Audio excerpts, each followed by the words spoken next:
रमन और पतंग। एक दिन रमन अपनी मस्ती में सड़क पर चला जा रहा था कि तभी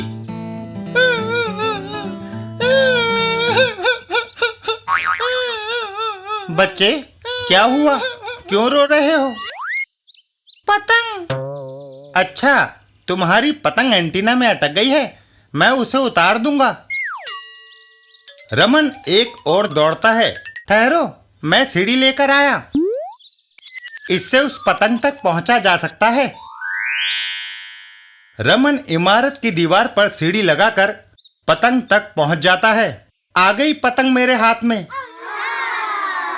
तभी, क्यों, मेरी पतंग चुराने आए थे? वह आदमी रमन को धक्का दे देता है। बचाओ! और रमन सीधा जमीन पर आ गिरता है। आओ! रमन और वह बच्चा, तुमने ये क्यों नहीं बताया कि वह पतंग तुम्हारी नहीं थी?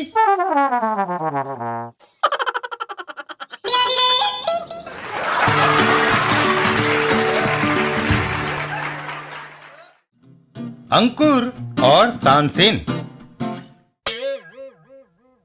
एक दिन अंकुर के घर पर। अंकुर, शहर में सर्कस आई हुई है, आओ देखने चले। लेकिन कैसे?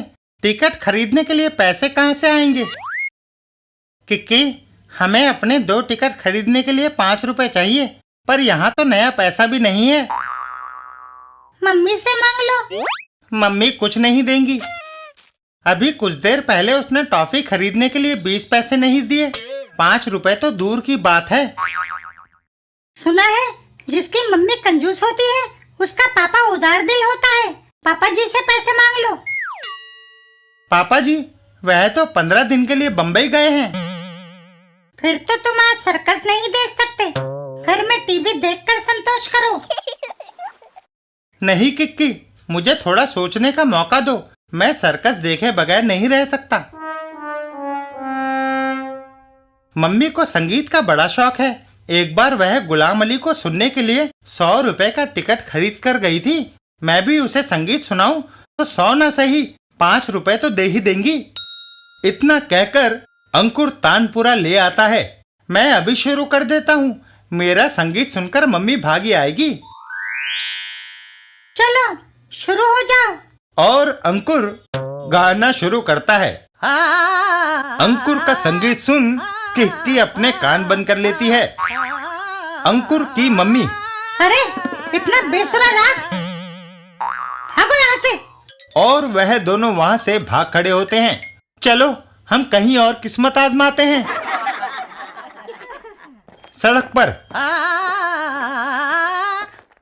वाह, क्या लाजवाब आवाज पाई है। तुम मेरे घर पर आकर क्यों नहीं गाते? आप हमें 5 रुपए देंगे? जरूर। कमाल है।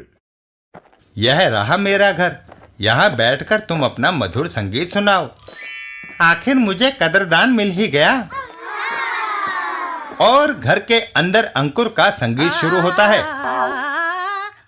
ओह, जिस घर में इतना शोर हो वहां मैं एक पल भी नहीं रुकूंगा। अब मैं यहाँ कभी नहीं आऊंगा। यह तो मेरे कानों के पर्दे फाड़ने पर तुले हैं। इधर वह आदमी, तानसेन, ये लो 5 रुपए। वह मेहमान मेरे यहाँ 5 महीनों से अड्डा जमाए बैठा था, खिसकने का नाम ही नहीं लेता था।